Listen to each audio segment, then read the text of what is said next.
राजा बिंबिसार होता तो कशा प्रकारे धम्मदीक्षा घेतो, तो कोणाच्या हस्ते आणि केव्हा धम्मदीक्षा घेतो, हा भाग या ठिकाणी आपण पाहणार आहोत। राजगृह ही मगधराज श्रेणीय बिंबिसाराची राजधानी होती। राजगृह काय तर मगधाचा राजा त्या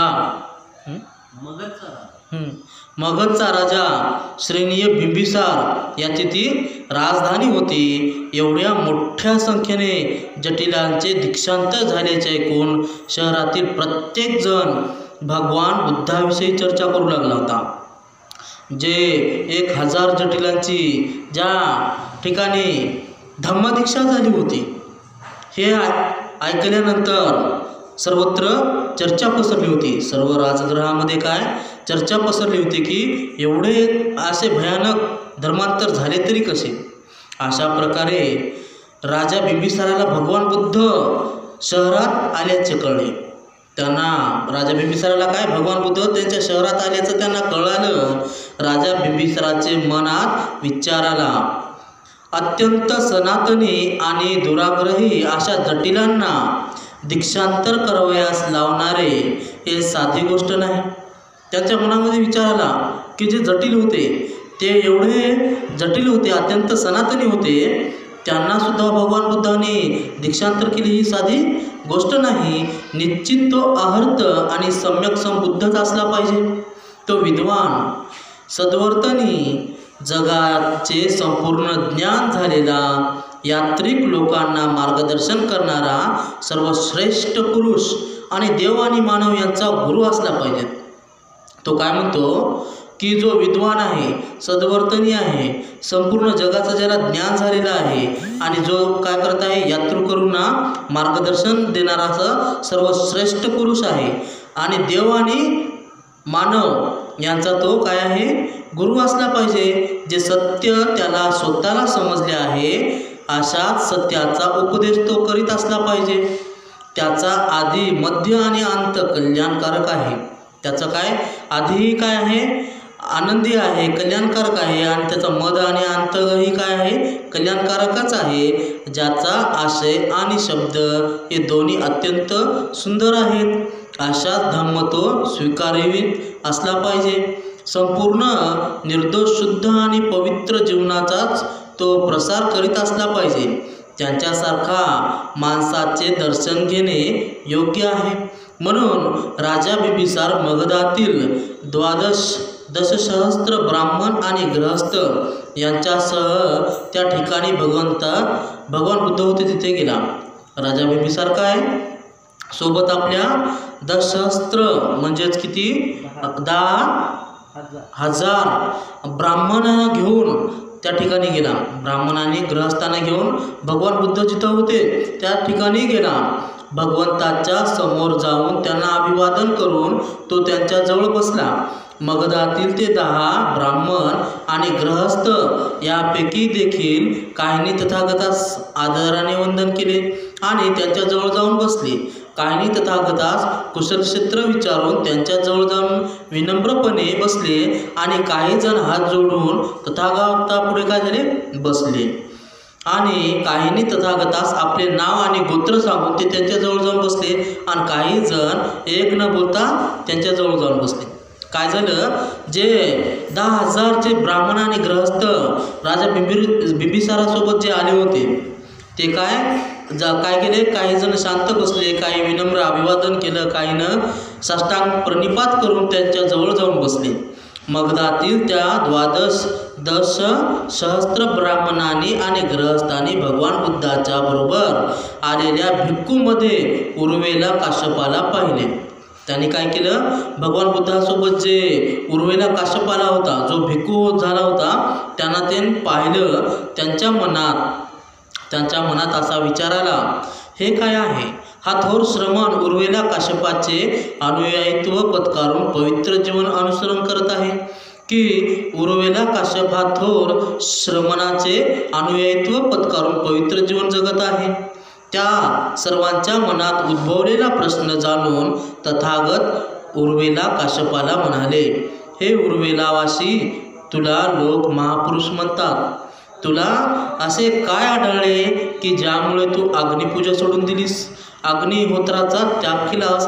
हे कळले, हे कसे काय घडले? आणि काय झालं? काश्यपाला तिथले जे होते, तिथले जे उर्मिलावासी जे आले होते ते त्याला म्हणू लागले की तुला असं काय दिसलं की तू अग्निपूजा सोडून दिलीस, तू अग्निहोत्राचा त्याग केलास आणि असं काय घडलं की तू हे सर्वाचा त्याग करून बसलास? काश्यपाने उत्तर दिले, रूप, शब्द आणि रस यांनी युक्त असे पदार्थ आणि वासनाधीन स्त्रिया या वस्तूचीच यज्ञापासून प्राप्ती होऊ शकते. या वस्तू अशुद्ध आहेत हे मला समजल्यामुळेच मला यज्ञयाग आणि आहुती यात गोडी वाटली आहे. ते या ठिकाणी काय म्हणाले की जी वस्तूची यज्ञयागापासून प्राप्ती होऊ शकते, काय यज्ञाशिवायही प्राप्ती होऊ शकते, या वस्तू अशुद्ध आहेत. ज्या वस्तू अशुद्ध आहेत हे मला समजलं आहे, म्हणून मी काय केलं आहे?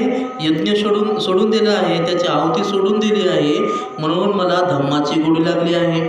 पण तुमची हरकत नसेल तर हा विचार तुमच्या मनामध्ये कशामुळे आला ते सांगाल का? नंतर उर्मिला काश्यप आपल्या आसनावरून उठला आणि उत्तरीय वस्त्र त्याने एका खांद्यावर नीट ठेवले.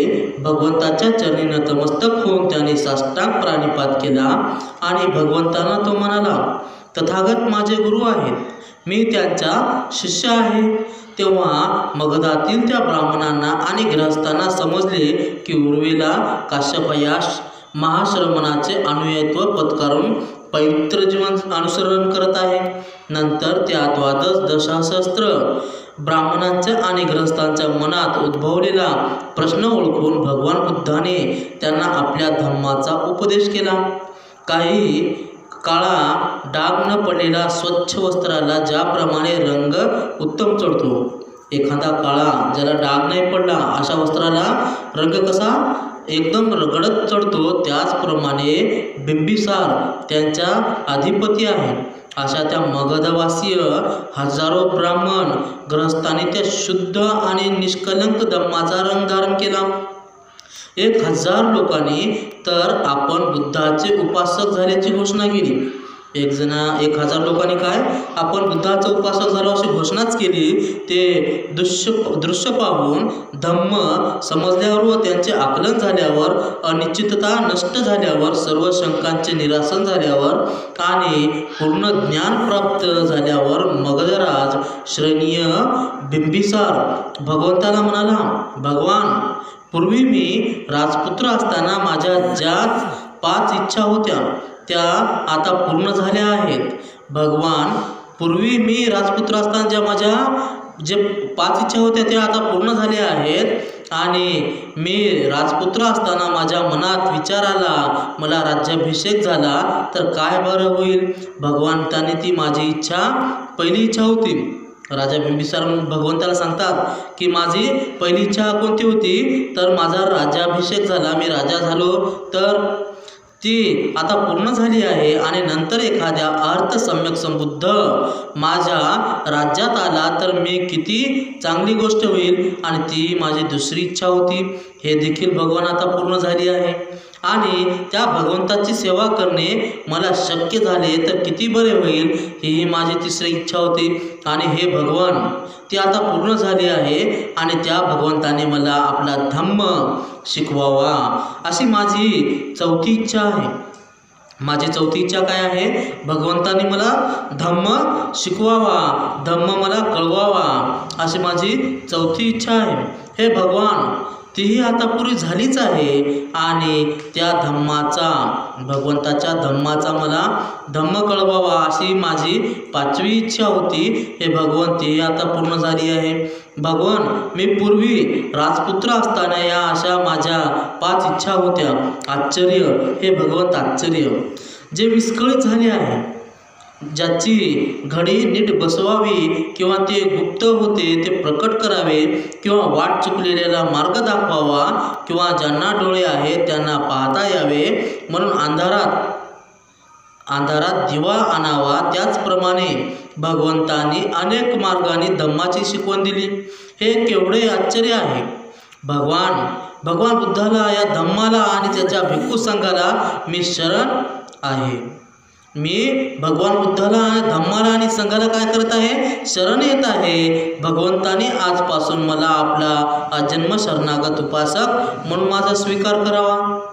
या ठिकाणी राजा बिंबिसाराने सुद्धा भगवंताला अशी विनंती केली की भगवान तुम्ही काय करा, तुम्ही मला शिष्यत्व पत्कारा, मला शिष्य करून घ्या, मला आपल्या धम्माचा, संघाचा आणि बुद्धाचा याला मला शरण येऊ द्या.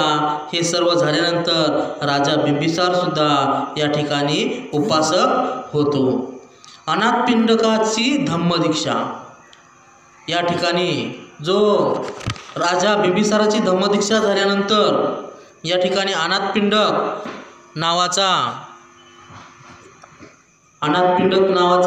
एक शुद्धता आणि कौशल देशाची राजधानी श्रावस्ती येथील एक रहिवासी होता.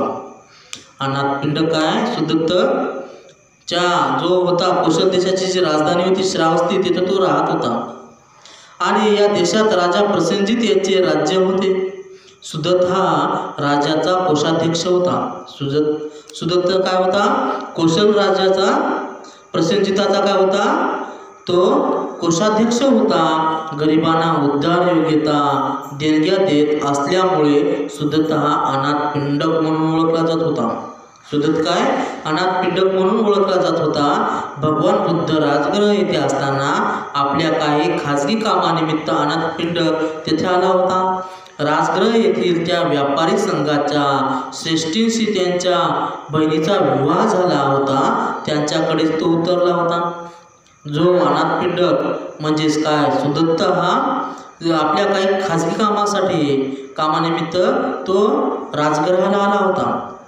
आणि तेथील जो व्यापारी संघ होता, त्या व्यापारी संघाच्या श्रेष्ठीच्या बहिणीचा विवाह तिकडे झाला होता. त्याकडे त्यांच्या इथे तो आला होता. म्हणून तो आला त्यावेळी श्रेष्ठींकडे भगवान बुद्ध आणि त्यांचे भिक्खू यांच्यासाठी भोजनाची एवढ्या मोठ्या प्रमाणावर तयारी चालू होती हे असल्याचे त्याला आढळले. त्यानं पाहिलं की या श्रेष्ठींच्या इथे काय, भगवान बुद्ध आणि त्यांच्या भिक्खू संघाला एवढ्या मोठ्या प्रमाणामध्ये भोजनाची तयारी चालू आहे की येथे एखादा लग्न समारंभ असावा किंवा राजाला आमंत्रण देण्यात आले असावे हे त्याला वाटले. वस्तुस्थिती समजल्यावर भगवान बुद्धाच्या दर्शनासाठी जे अत्यंत उत्सुक झाला आणि तथागतास भेटण्यासाठी तो त्याच रात्री निघाला. हे सर्व जेव्हा त्याला समजलं की भगवान बुद्ध इथे या ठिकाणी येत आहेत, तिथली परिस्थिती काय आहे जेव्हा त्याला समजली, तेव्हा त्याने मनामध्ये एक विचार केला आणि तो त्याच रात्री तिथून निघाला भगवान बुद्धाला भेटण्यासाठी. आणि भगवंतानी त्या क्षणी त्याच्या हृदयातील शुद्ध भाव ओळखून सांत्वनपर शब्दाने त्याचे स्वागत केले. आसनस्थ झाल्यावर अनाथपिंडकाने एखाद्या धार्मिक विषयावर प्रवचन ऐकण्याची इच्छा व्यक्त केली. तथागताने त्यांची इच्छा मान्य करून प्रश्न केला, आपले जीवन कोण घडवितो? तो ईश्वर, वस्तू मात्रांचा निर्माता आहे काय? भगवान बुद्ध त्याला प्रश्न करतात की आपलं जो जीवन कोण घडवत आहे तो ईश्वर घडवत आहे का? वस्तू मात्रांचा तो निर्माता आहे काय? जर तो निर्माता ईश्वर असता तर सर्व प्राणी मात्रांना आपल्या निर्मात्याच्या सत्तेच्या अधीन राहून निमूटपणे त्यांच्या पुढे नमावे लागले असते. कुंभाराच्या हाताने घडविलेल्या मडक्याप्रमाणे त्यांची स्थिती झाली असती.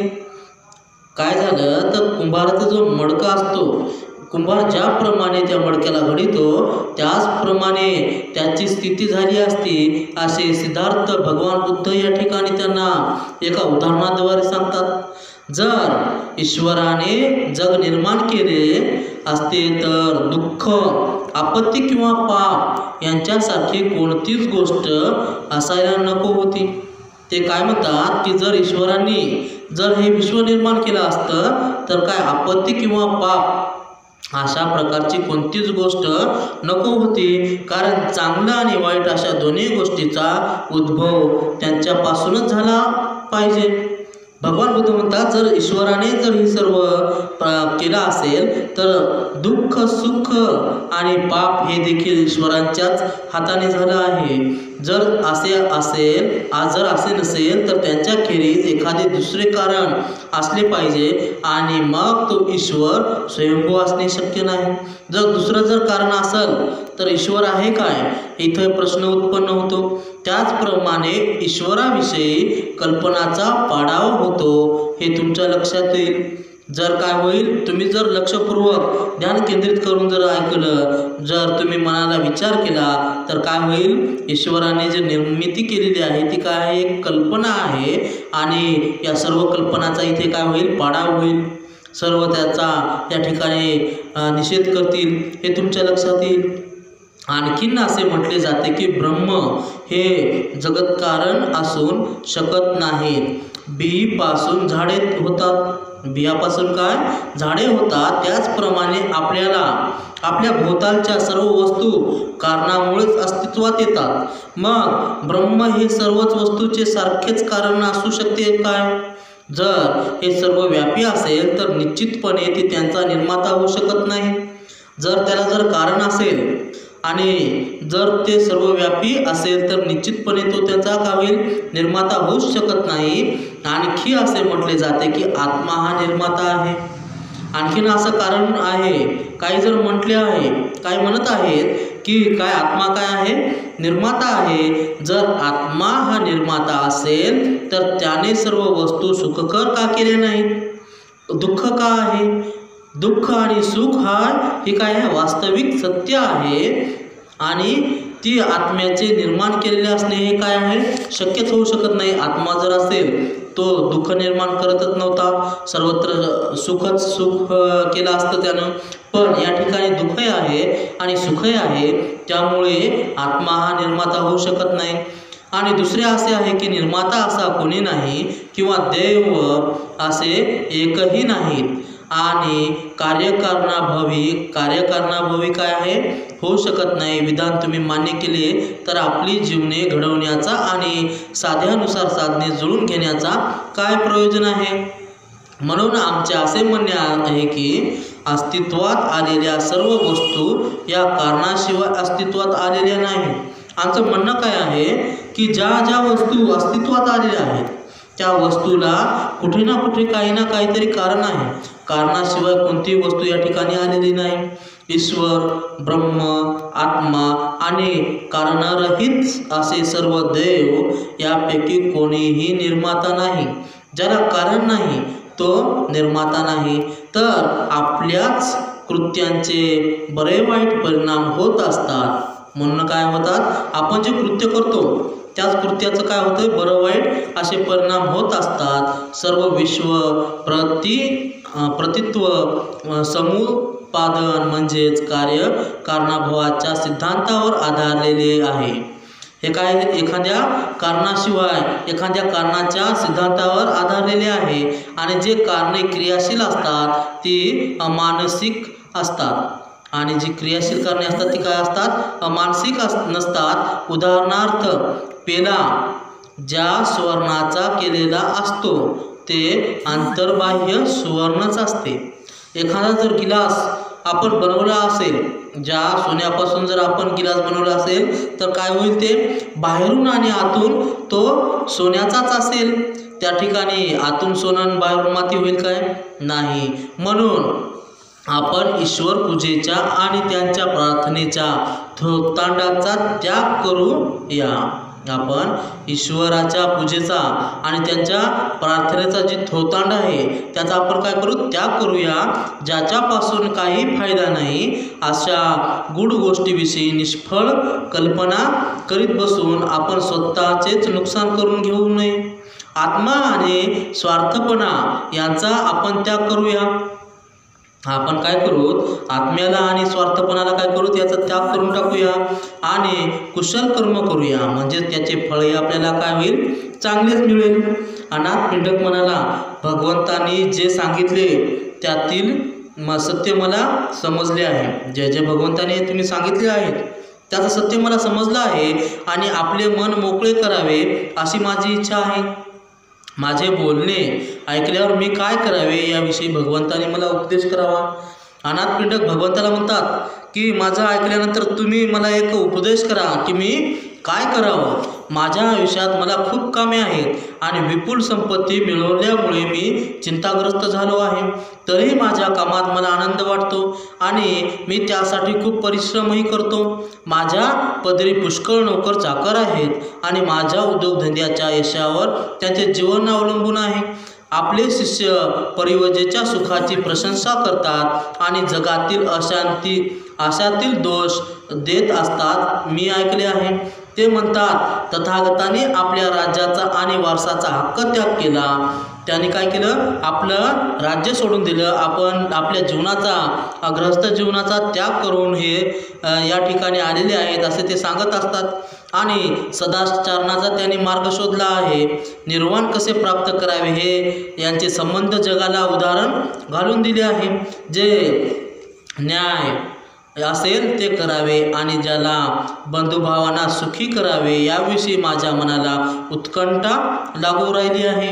म्हणून मला असे विचारायचे आहे की माझी संपत्ती, माझे घर, माझा व्यापार उद्यम यांचा मी त्याग केलाच पाहिजे काय. या ठिकाणी अनाथपिंडक म्हणतो की माझी संपत्ती आहे, माझं जे घर आहे, माझा जे उद्योगधंदा आहे, मी त्याचा त्याग केला पाहिजे काय आणि आपल्याप्रमाणे धार्मिक जीवनाचा आनंद मिळवण्यासाठी ग्रहीण झाले पाहिजेत काय, ग्रहत्याग केला पाहिजेत काय, असे प्रश्न तथागताला विचारतात. आणि तथागत म्हणतात उदात्त आणि अष्टांग मार्गाने जो जातो त्या प्रत्येकाला धार्मिक जीवनाचा आनंद मिळतो. जो उद्धक आणि अष्टांग मार्गाचा अवलंब करतो, अष्टांग मार्गाने जातो, त्याला काय होतं? जीवनामध्ये आनंद मिळत असतो. जो संपत्तीला चिटकून राहतो त्याने तिचे विष स्वतःच्या मनात पेरून घेतल्यापेक्षा त्याचा त्याग करणे अधिक चांगले आहे. जो संपत्तीला नेहमी चिटकून राहतो त्याने तिचे विष स्वतःच्या मनामध्ये जे पेरून घेण्यापेक्षा काय त्याचा त्याग केलेला अधिक चांगला आहे. परंतु जो संपत्तीला चिटकून राहत नाही आणि ती जवळ असून सुद्धा तिचा उपयोग जो चांगल्या तऱ्हेने करतो तो आपल्या बांधवांना वरदान ठरेल. भगवान बुद्ध म्हणतात की जरी संपत्ती असली तरी काही हरकत नाही, पण त्या संपत्तीला चिटकून मनामध्ये संपत्तीचा विष तयार करून घेण्यापेक्षा त्या संपत्तीचा उपयोग चांगल्या गोष्टीसाठी केला तर काय होईल? ते वरदानच ठरेल. माझे तुम्हाला असे सांगणे आहे की तुमच्या जो जीवन व्यवसाय आहे त्याच्यात तुम्ही राहा आणि परिश्रमपूर्वक आपल्या धंद्यात लक्ष द्या. जीवन, संपत्ती आणि सत्ता माणसाला गुलाम करीत नाहीत तर त्यांची अभिलाषा त्यांना गुलाम करते. भगवान बुद्ध सांगतात माणसाला काय करते? जीवन, संपत्ती आणि सत्ता माणसाला गुलाम करत नाहीत, पण काय करते? त्याची जी अभिलाषा आहे, जे मनामध्ये जी लालच आहे तीच काय करते? माणसाला गुलाम करते. केवळ निष्क्रिय जीने जगण्यासाठी जो भिक्खू संसार त्याग करतो त्याचा काही फायदा होत नाही. जे केवळ निष्क्रिय जीने जगण्यासाठी जो भिक्खू संसार त्याग करतो त्याचा काही फायदा होत नाही, कारण आळसाचे जीने घृणास्पद आहे. जो आळसामुळे भिक्खू संघामध्ये येतो तो काय आहे? घृणास्पद आहे. निष्क्रियतेचा तिरस्कारच केला पाहिजे. माणसाने ग्रहहीन व्हावे किंवा संसार त्यागाची आवश्यकता वाटल्याशिवाय त्याने संसार त्याग करावा असे तथागतांचा धम्म सांगत नाही. तथागताचा धम्म काय सांगत नाही की माणसाने ग्रहहीन व्हावे किंवा संसार त्यागाची आवश्यकता वाटल्याशिवाय त्याने संसार त्याग करावा असे तथागताचा धम्म सांगत नाही. माणसाने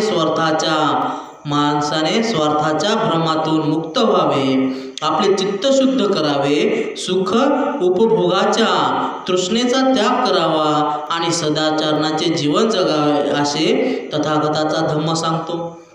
आणि लोक काहीही करोत, कारागीर, व्यापारी किंवा राज्याचे अधिकारी म्हणून ते या जगात राहतात किंवा संसार त्याग करून धार्मिक चिंतनात जे आपले आयुष्य घालवत आहेत, मात्र आपल्या अंगीकृत कार्यात त्यांनी आपले अंतःकरण ओतले पाहिजे. त्यांनी मेहनतीने आणि उत्साही असले पाहिजे. पाण्यात बुडणाऱ्या परंतु पाण्याचा स्पर्श न होणाऱ्या कमळाप्रमाणे ते असतील. जीवन संघर्षात कोणाचाही हेवा किंवा द्वेष करीत नसतील आणि या जगात जे स्वार्थाचे नव्हे तर परमार्थाचे जीवन जगत असतील तर आनंद, शांती आणि समाधान ही खात्री त्यांच्या मनात वास करतील. अनाथ पिंडकाला सत्याचे हे दर्शन सर्वोत्कृष्ट, साधे आणि शहाणपणाचे असल्याचे दिसून आले. त्याचप्रमाणे खऱ्या तत्त्वज्ञानाला स्थिर झाल्यामुळे त्यांनी भगवान बुद्धाच्या चरणाशी नतमस्तक नमविले आणि हात जोडून त्यांना उपासकाच्या दीक्षेची त्यांनी विनंती केली आणि या ठिकाणी अनाथ पिंडकसुद्धा या ठिकाणी उपासक झाला. राजा प्रसेनजित यांची धम्मदीक्षा हा भाग उद्याला पाहू. साधू साधू साधू.